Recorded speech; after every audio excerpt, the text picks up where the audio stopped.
This conference will now be recorded. All right, we've started the recording, so we're ready to begin. Welcome everyone to the weekly Satellite Book Club seminar series.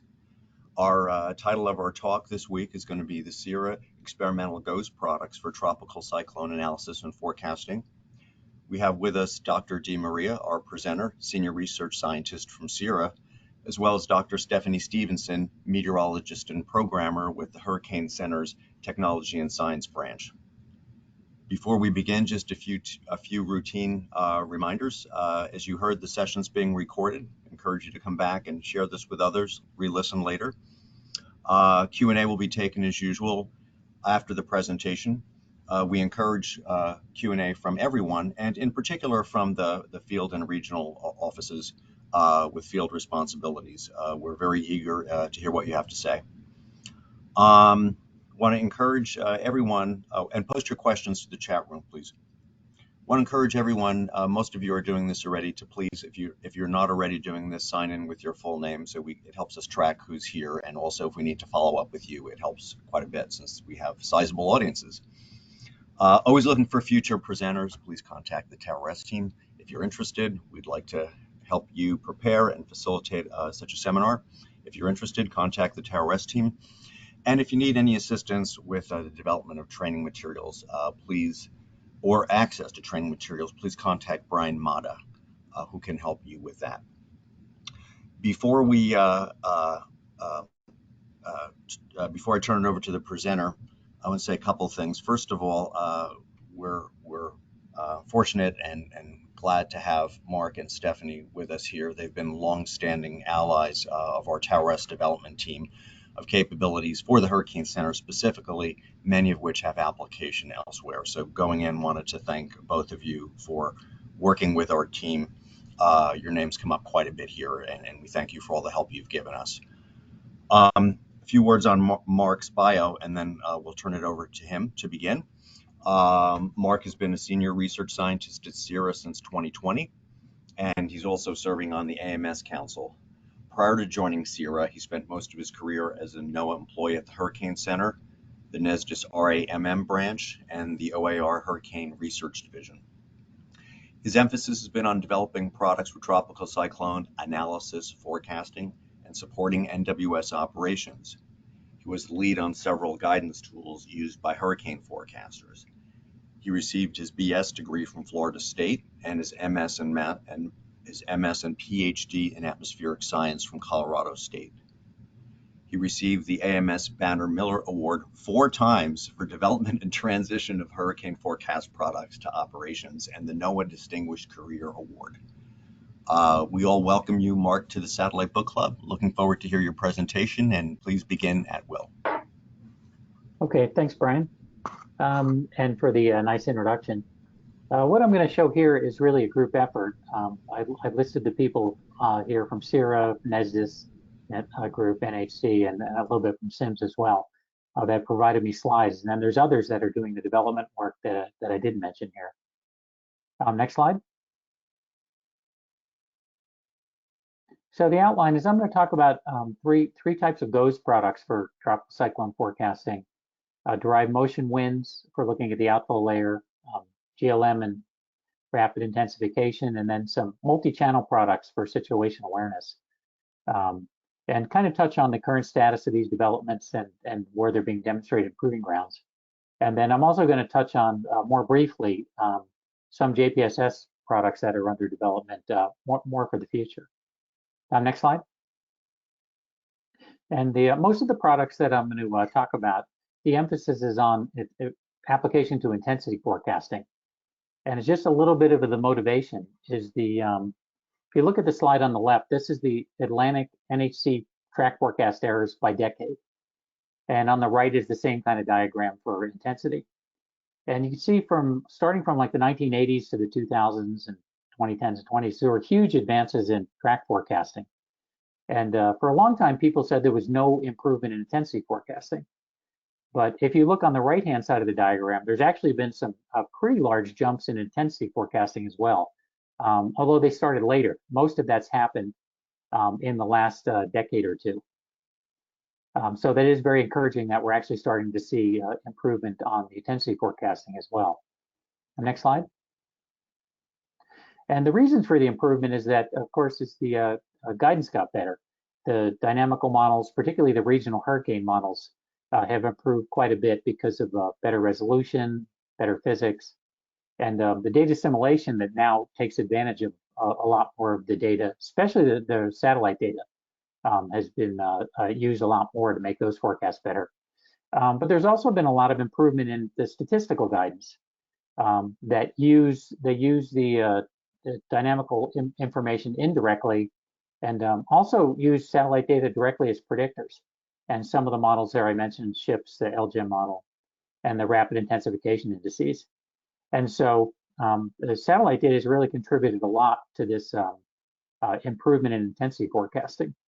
And what I'm going to talk about today is some ways that they can be further improved. Go to the next slide.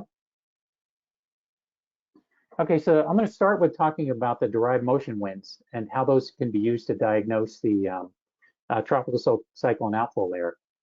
The left-hand diagram is a little bit complicated, but these are 200 millibar wind composites from a recent paper. And if you just concentrate on the middle row, this shows a mechanism about how tropical cyclones can undergo rapid intensification, even in fairly moderate vertical wind shear. And it's a mechanism that was termed environmental flow blocking. The idea is that if you look from the left-hand side to the right-hand side, goes from before rapid intensification, during, and then after. And if you look closely at that middle diagram, at the start, the upper level flow was pretty much right across the tropical cyclone, inducing quite a bit of vertical shear. But in cases where the thermodynamics are favorable, you have the convection can actually divert the upper level outflow and reduce the vertical shear. So it's where good thermodynamics can overcome bad vertical shear and dynamics. And then coincident with that, if you look at the diagram on the right, these are from the NOAA P3 radar system. This was a case for Hurricane Edouard. And that black arrow there that's pointing up towards the northeast is the vertical shear vector.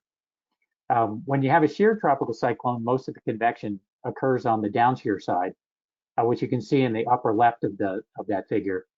But this was another case similar to that environmental flow blocking, where the convection was actually able to rotate around to the upshear side of the storm. If you look on the lower right, you can see the strongest convection starting to cyclonically rotate around into the upshear direction. So both of these are signals for intensification and rapid intensification.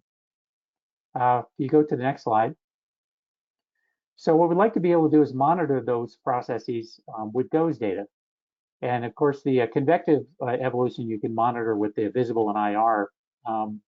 The geostationary lightning mapper also tells you something about the convective evolution. And the idea is to look at that in coordination with the direction of the vertical shear. And it is a fairly fast timescale process, so the mesosectors are especially helpful for this type of analysis. And then looking at the outflow layer, looking at the wind structure itself, the derived motion winds are very useful for that. And because of the CIRA shield, there's plenty of derived motion winds to look at that evolution and to look for the change in the divergent flow in the DMWs. And so I'm going to show a Hurricane Dorian example where this really worked pretty well. Go to the next slide. So this is on August 30th, 2019, right before Hurricane Dorian rapidly intensified to a Category 5 hurricane. Did a lot of damage in the Bahamas and then recurved up the East Coast. And so right in the center of the diagram is the tropical cyclone. And you can see originally it just had a large anticyclone over the top. That was causing a strong easterly shear. But if you look closely near the center of the DMWs, even by this time, they flip around from easterly winds to westerly winds. And that's a sign that showed that the convection that developed really did divert that upper level easterly flow that was causing the shear and allowed a symmetric intensification process to take place. And here, I'll let it go a little bit longer if you just look a little bit to the right of the convection. So this is looking at the DMWs within a few hundred kilometers of the tropical cyclone. Again, that'll give you some qualitative information about possible rapid intensification. If you go to the next slide. Here, this is the mesosector around that same time. And at this time, at the beginning here, you can see the cells are mostly on the downshear side. But a little ways in, right about there, you see a big convective outburst to the north, and you see those cells rotating around into the upshear direction. And that was coincident with the outflow diverting the environmental winds that were causing the shear. So again, a combination of looking at the GOES imagery in combination with the derived motion winds is a very useful way you could qualitatively try to assess this environmental flow blocking phenomena. Next slide. But we'd also like to do something quantitative.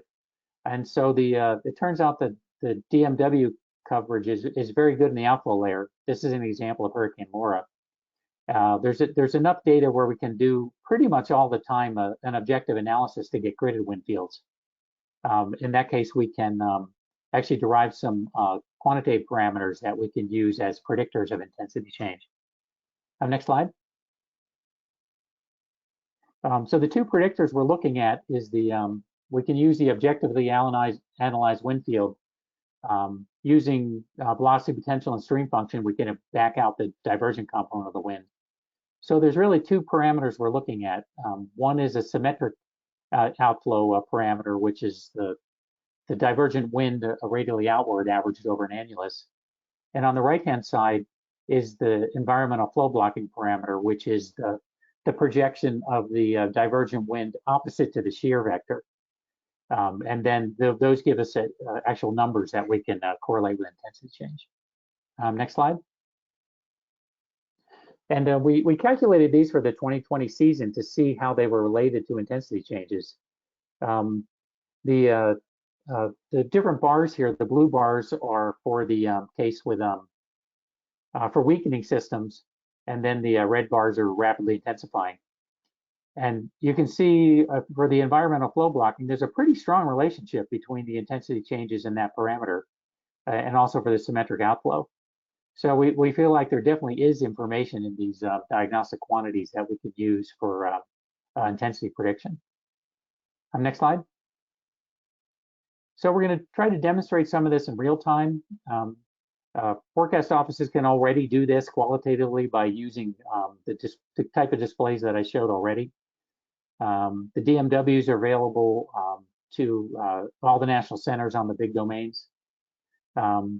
There's also a CIRA product that Chris Slocum developed that shows storm relative DMWs. That's now on the CIRA TC real time. The SIMS tropical cyclone page also has some pretty nice DMW products. That's another place to look. And then the path to operations, if we get this to work, this is pretty easily transferable to the NHC guidance suite that is already run. Okay, next slide. We're changing gears a little bit, and then now is the idea is that how do you use GLM data to forecast intensity change? And this is primarily the work of Chris Slocum and the moderator Stephanie Stevenson. But when the lightning data was provided to forecasters, their first question is, well, what does this mean? This is an example of Hurricane Ida. This one, it was south of Cuba, had a lot of lightning activity associated with some very convectively active cells there. But on the other hand, on the right is Hurricane Zeta, which had, was intensifying as it moved towards Louisiana. It had hardly any lightning. And so trying to back that all out was, something that the forecasters need to be able to use this data properly. Next slide. So there's been some research. I quoted a couple of papers here. A study I did about 10 years ago with a ground-based woolen network, and there were really two main results on that paper. One is that the lightning activity in the rain band region seemed to be correlated with an intensity change, and the hypothesis is that was just a measure of the convective instability of the tropical cyclone environment. But the inner core lightning was a very mixed signal. Most of the cases with a lot of inner core lightning were sheared tropical cyclones, and they didn't intensify. A couple of years later, Stephanie published a paper that kind of clarified that signal. And what she showed is that if the lightning is very close to the center, near the radius of maximum wind, and also tending to be on the upshear direction, that tended to be correlated with intensification. But if it's more kind of outside the radius of maximum wind, that was more the sheared cases and the steady state or the weakening. And so it's really the positioning of the lightning itself in the inner core makes a pretty big difference. More recently, in a paper that Chris Slocum's about to publish, he showed that if the inner core lightning starts to decrease with time, that's a signal for rapid intensification. And that's something that didn't show up in some of the earlier studies. And he said that the rain band lightning relationship maybe is partially due to interaction with land, but it still shows up pretty strongly in East Pacific with land is not a factor. So I still think that's a real signal, but it's maybe not quite as strong as what I published in that original paper. Next slide. So this hypothesis is going to be tested in the 2022 season. Chris and Stephanie have a real-time rapid intensification index that's running. It's running now with the lightning input, and that can be compared with the version without lightning input to get a feel for how much information that's going to be, how much information that's going to provide. The nice thing about this is that they're running that actually on a virtual machine at NHC, and so if this proves to be useful, transitioning that to operations should be pretty straightforward. Okay, next slide. I did want to point out this is another product on the TC real-time page at CIRA. Again, this is thanks to Chris Slocum. And what this shows is the GLM flashes in a storm relative coordinate system. This example was from Tropical Cyclone Alex, which was kind of a big mess. So it's not a very impressive looking product, but for an organized system, this is would be a very nice way to look at the lightning activity, particularly relative to its location relative to the storm center, which the research study showed that's pretty important. Okay, next slide. Okay, then I'm going to change gears a little bit and just talk about a couple of multispectral GOES products, and these are more for general situational awareness. The two that I'm going to highlight are geocolor imagery. This is Steve Miller from CIRA is the primary developer on this. And the idea is to combine different channels together using transparency to focus on a phenomenon of interest. I think the Tower S group actually has a version of this working that the WFOs can receive. NHC, I think, also runs this through ISAT so they can get it directly. And we also have this product on the CIRA slider website. Similar type product is the ProxyVis imagery that was developed by Galina Cherkova in combination with the NESDIS STAR group here at CSU. And the idea is to combine ABI channels to mimic visible imagery. And that's available in a lot of different ways, including on the CIRA slider website. The Tower S group is making some of this available, and NHC, I think, is this directly from their own ISATs. Okay, next slide. So this is a more expanded description of the geocolor products. And again, it's combining imagery for a particular phenomenon. On the right here, these aren't tropical examples, but in the upper right is a geocolor product that was designed to highlight blowing dust.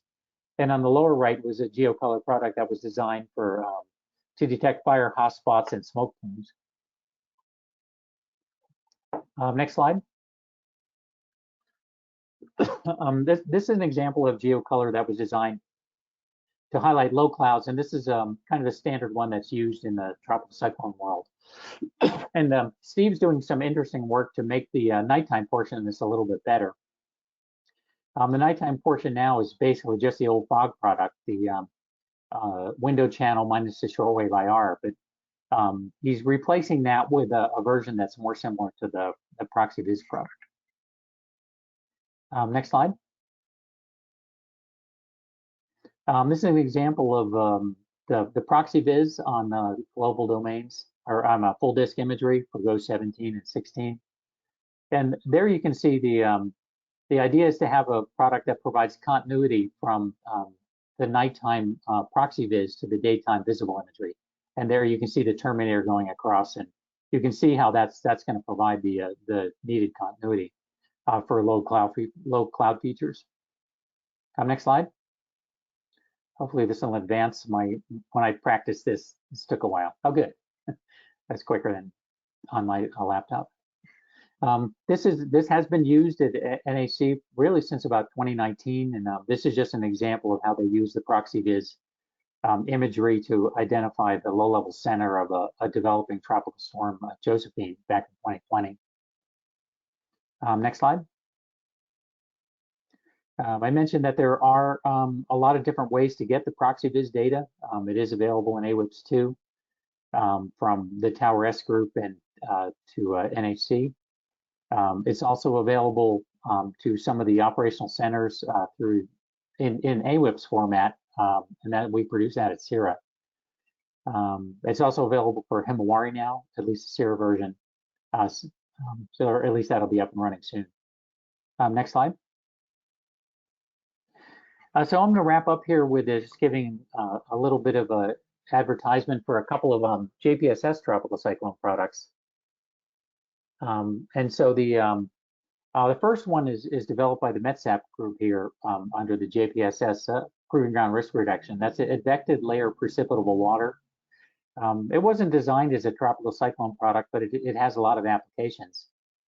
There's a group of 3 products that's developed under the JPSS Tropical Cyclone Initiative. Actually, four products there. 3 are at CIRA and 1 is at SIMS. And so I'll touch on those briefly as well. Next slide. The advected layer precipitable water product. This is John Forsyth at CIRA is the developer of this, main developer. And there was an earlier satellite book club presentation on this back in February. But the idea is you take moisture retrievals to produce water vapor imagery, and then you use GFS winds to advect the imagery to provide time continuity. This is from, depending on the time, 4 to 7 polar orbiting satellites. Next slide. So these are the 4 layers that the ALPW produces, and yeah, again, you can use this to look at dry air intrusions from different levels in the atmosphere.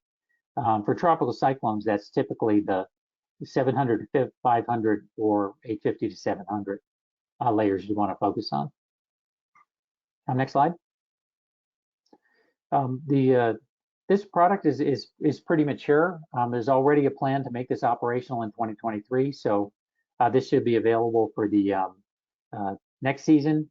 WPC was really the main driver of this, but again, it has tropical applications as well, tropical cyclone applications. And this is also being produced experimentally at CIRA. That's being delivered to, according to John's slide here, 27 WFOs, as well as NHC, Staff B unit, and the Weather Prediction Center. And right now it's a 3-hourly product, but soon to be an hourly product. Next slide. This is an example, again, from the TC real-time page. Chris Slocum has put the advected layer precipitable water product in, again, in the storm center coordinate system. And these are examples from Hurricane Agatha, the specific, from a couple weeks ago. Next slide. This is a summary of 3 products that are being developed at CIRA. The MIST product, again, uses moisture retrievals to look at dry air intrusions relative to the shear vector. A new development is the JPS extratropical transition diagnostic. And the idea there is to use MERS retrievals, temperature and moisture, as well as VIIRS data to identify when extratropical transition happens. And then the third one there listed is the HISA algorithm, which estimates intensity and wind radii from MERS retrievals using a warm core analysis. And that's very similar to what's been running for probably a decade or more. But this is a newer and updated version of that same algorithm, HISA is. Okay, next slide. I guess I forgot to mention on the previous slide that those will be available to in demonstrations maybe at the end of 2022, but more like 2023. I also wanted to mention a very interesting project that's going on at SIMS. This is also part of the JPSS Proven Ground Risk Reduction Tropical Cyclone Initiative. And the idea there is to use machine learning to estimate a complete tropical cyclone surface wind field from satellite imagery. And they're training this on aircraft data. So it has a pretty good ground truth. And I think they're also possibly training this on some of the high resolution satellite wind products as well. Next slide. I think there's a couple pop-ups that come up. Okay, yeah, next slide.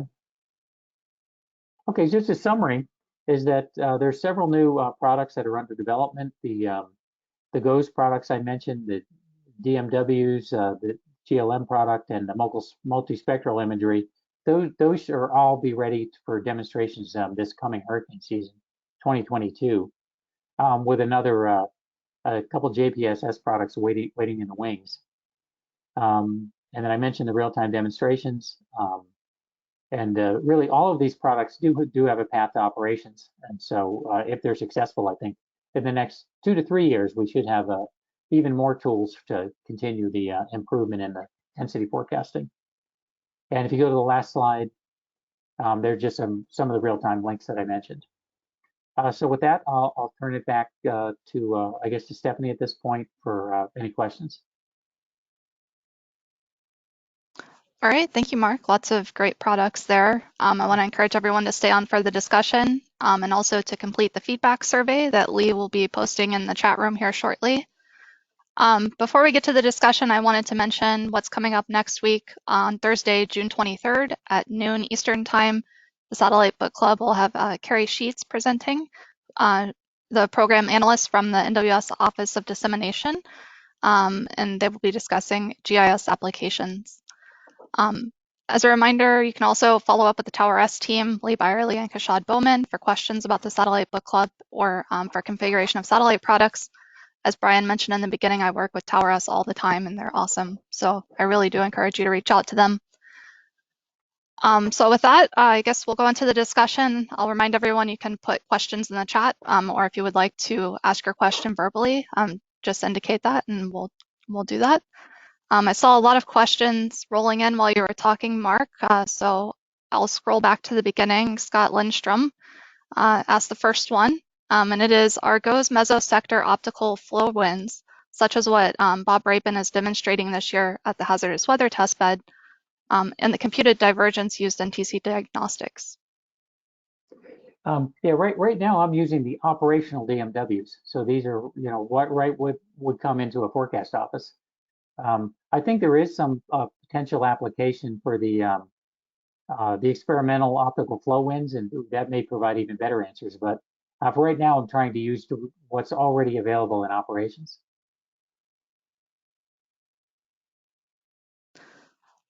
All right, the next question is from Joseph Patton about GLM. Which GLM predictors are being investigated for operational use? He noted that none of the examples in the presentation use the gridded accumulated GLM products like flash extent density, minimum flash area, or total optical energy. So I'm going to, since this is your project, I think I'll let you answer this one if that's okay. I think you could do a better job than me. Sure. So the products that Mark was showing, in order to develop a rapid intensification index, you need a pretty large sample size. So we used ground-based networks to actually train that model. So we're really only using the location of the flashes for that particular application. But I will say that there are additional GLM tropical cyclone products underway, or projects underway, looking at incorporating a lot of the gridded fields that Joseph mentioned. So we just haven't had a lot of that data. And when you're talking about a complex, rare occurrence like RI, it doesn't always happen, or it doesn't happen as frequently in the short time that we've had GLM data. So.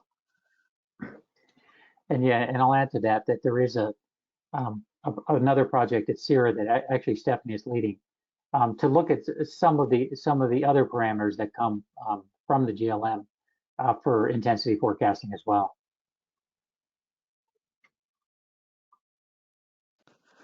All right, the next question comes from Bill Schulberg. Can you describe how these products are being tested in NHC? Is it all after the event? So the GOES products we plan to demonstrate this year in real time. So these are like the GLM is just running there in the background, you know, when the storms are active, and that'll be verified at the end of the season. The DMWs, I hope to also run that in real time as well. And the GeoColor and ProxyVis are also available in real time. And we plan to do the same thing for the JPSS products. They're a little bit less mature and not quite ready for demonstration. Some of Galena's projects, it's possible we will demonstrate those near the end of the season, and we're trying to work with the through the new Hurricane Center Proving Ground to get the forecasters to evaluate those. But 2023, I think, will be kind of a banner year for the JPSS tropical cyclone products, similar to what we're doing with GOES this year, and particularly for the real-time demonstrations of the JPSS tropical cyclone products.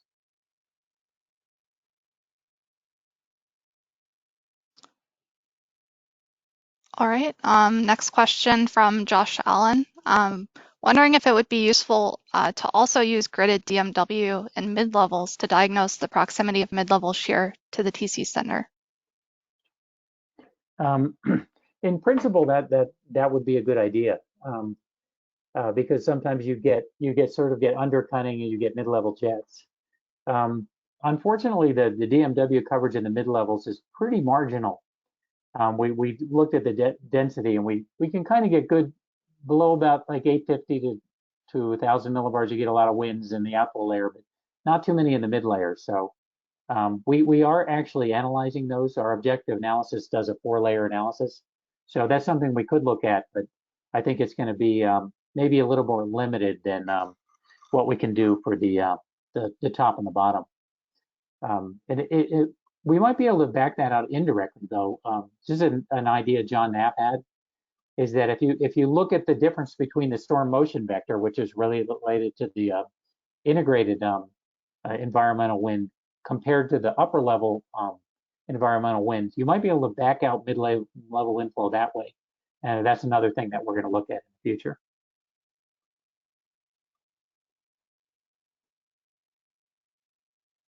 Okay.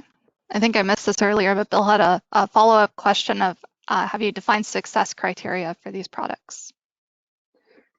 For the quantitative products, yeah, that's pretty straightforward. For example, like the GLM, Stephanie will just verify the GLM version against the version that is doesn't have the GLM data. Some of the JPSS products we can also compare to ground truth. So the criterion for success is, you know, for example, the HISA algorithm, does that provide intensity estimates compared to the ground truth like aircraft data that are better than what we have now, or they add to the consensus. And similar to the SIMS surface wind analysis, again, we can compare that to the cases where we have recon data. So we'll try to do as much quantitative verification as we can. And the success criterion is if the new algorithms are more accurate compared to what's already being used by the forecast offices and the forecast centers.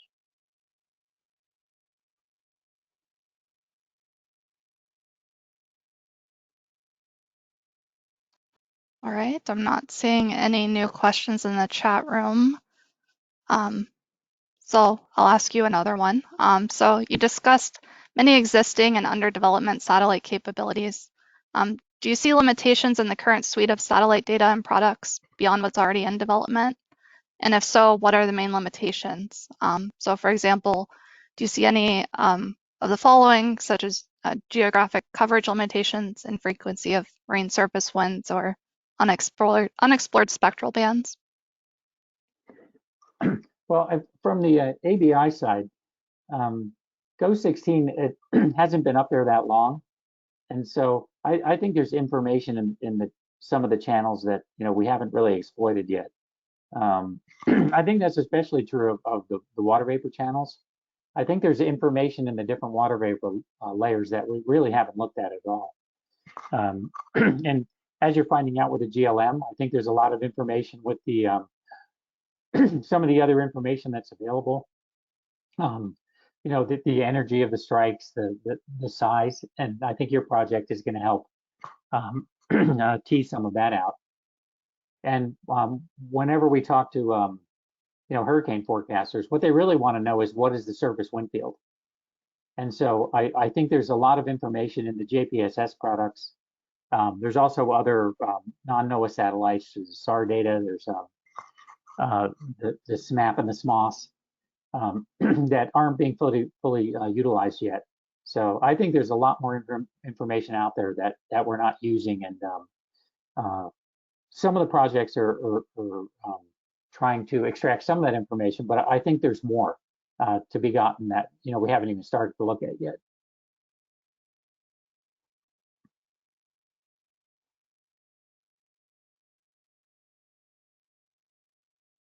All right.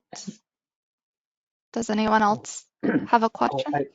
Oh yeah, and one little extra part of that is, and I think we've barely scratched the surface on extratropical transition as well. I think there's a lot of information there that we're not using that can help with that problem. That's good for not just NHC but OPC as well, and the other centers that forecast marine conditions.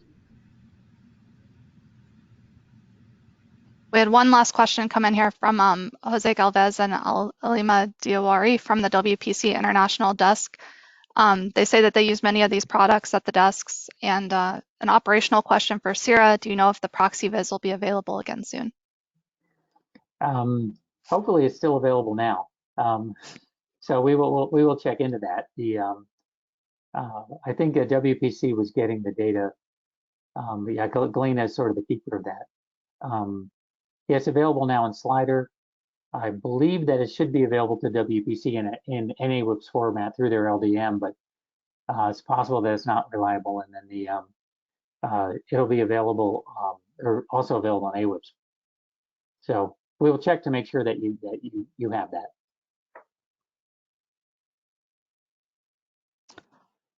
All right, I think that's all the time we have for questions. So I'll go ahead and toss it back to Brian for some closing remarks. Okay, thank you very much, Stephanie, for facilitating, and Mark, thank you for that very nourishing, informative talk. And the two of you together are like the perfect satellite book club seminar series team. I think I neglected to thank some others as well at the beginning, so let me thank the TerraS team now, specifically and in particular Kashad Bowman, who does a lot of work between meetings to get these things lined up, the Office of the Chief Learning Officer, GOES program, JPSS program, and of course you, all of our participants, for joining us.